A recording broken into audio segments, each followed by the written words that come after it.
Hi అందరికీ good morning, happy Sunday అండి. చూసారా, పొద్దున్న 8:30 అయినా సరే మా ఇంటి చుట్టూ మంచు తగ్గలేదు. ఎంత చల్లగా ఉందో.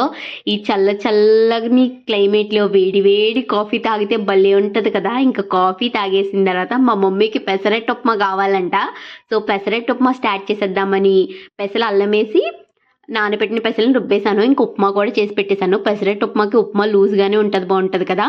అండ్ పెసరపిండిలో జీలకర్ర ఎక్కువ వేసుకుని పెసరట్టు వేసి దాని మీద ఉల్లిపాయలు పచ్చిమిర్చి వేస్తే భలే ఉంటుంది కదా. నేనైతే అల్లం ముక్కలేను, చాలామంది అల్లం ముక్కలు వేస్తారు కదా. అల్లాన్ని కూడా నేను అట్లోనే పిండిలోనే కలిపేస్తాను. ఇంకా అట్టేసిన తర్వాత కొంచెం పలచగా చేసిన ఉప్మా కూడా వేసేసి రెండు వైపులా కాల్చుకోవాలి. మళ్ళీ కాల్చిన తర్వాత అందులో కొబ్బరి పల్లీ చట్నీ కాంబినేషన్ వేసుకుని తింటే ఉంటుందండి. ఇది కదా లైఫ్ అంటే అనిపిస్తుంది. మీలో ఎంతమందికి పెసరట్టు ఉప్మా ఇష్టమో కామెంట్ చేసేయండి. Please support my channel.